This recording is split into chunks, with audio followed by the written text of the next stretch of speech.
Hi again, it's Morgan. Today I am going to do some fun magic with soy curls. This is at the request of my brother who recently came to visit, and I made some soy curl jerky and we brought it to Utah on a trip, and apparently he really likes it. So I'm going to show you how to do that today. For those of you who have never seen soy curls, you can find them at some stores. You can find them online on Amazon.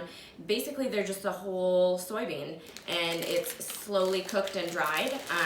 So I'll show you after I take it out of the package as well. So incredibly healthy, as long as you're not having any soy aversions. This is a great thing to work with. I make things like buffalo wraps, various chicken salads. There's tons of stuff you can do with these, and I'll show you some more later. But today we're gonna do soy curl jerky. Pretty simple. The ingredients that I use for my marinade are all laid out here. So I'm using some mushroom bouillon base. So I mix this with about 1.5 cups of water. You could use veggie stock or even water. I just like to really get the flavor in there before I cook them. Some maple syrup, some barbecue sauce. Always have to triple check those labels, make sure they're vegan. Liquid smoke, I love using liquid smoke in soy curls and a lot of my seitan recipes as well. Annie's organic Worcestershire sauce, and I can never say that. There's very few brands of these that are vegan, so watch out, because usually they do have fish product in them. Soy sauce, garlic and onion, a little tomato paste, tons of black pepper, because I'm doing kind of a very savory black pepper barbecue jerky today. So I mixed that all up already to make this a little quicker. And basically all I'm gonna do here, instead of rehydrating these soy curls in water, which is what a lot of people do, and I do for some other things, I really like to get a lot of flavor in there. Don't do this at home. Scariest knife in the world. It's just getting the flavor in there. If you did water first, then you're just gonna have to re-marinate it, and you lost your opportunity to really get that inside. So I'm gonna use a whole pack of soy curls. Basically all I'm doing now is just gonna toss it in. I'll show you a couple dry ones. It's super dry. You certainly wouldn't want to eat it like this. But when they get rehydrated, they have a really good texture when you cook it. A lot like little pieces of chicken breast, chicken strips, something like that. So these are really versatile. You can do a lot with them.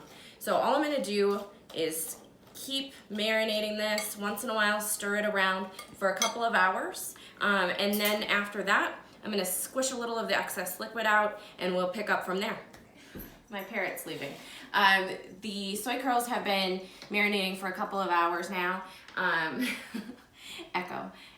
You can come take a close look here. They are well rehydrated. They've soaked up all that goodness. Again, this is why I like to rehydrate it right in the sauce that I want to marinate it in. There's really no reason to do that water step.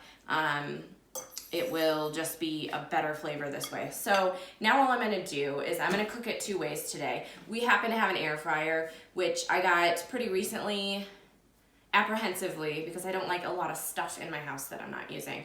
But this has been really awesome, to be honest. I love cooking my seitan in here.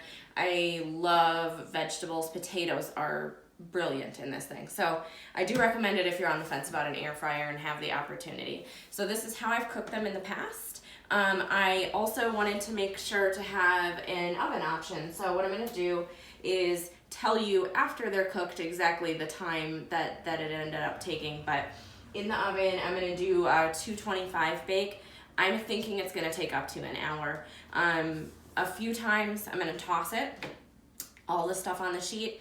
And then I'm also going to add a little bit more barbecue sauce about halfway through to get it nice and syrupy on the outside, along with a little more black pepper. Pretty much the same thing in the air fryer, but it'll take a lot less time.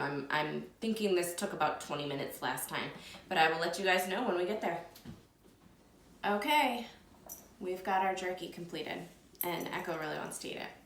So this is the jerky from the air fryer. This ended up being about 25 minutes at temperature 300 in the air fryer. What I did was about halfway through, I took it back out and I tossed it in a little more barbecue sauce and threw on a little more black pepper. You really can't eat this, bud. And the oven, as you can see, is still going. We're gonna end up at 1 hour and 15 minutes. I did turn it up to 300 eventually, so it was taking way too long at 225. I will put the recipe in the comments, but I think 300 degrees, about an hour is gonna be what we're set at there. I don't see any real difference right now in the texture or the color. The oven might be a little lighter colored. And hopefully I will be able to send some of this off to my little brother in Minnesota who requested it. Leif, this is for you if Echo doesn't eat it first. So, thank you guys, and we'll do more with soy curls because they're awesome.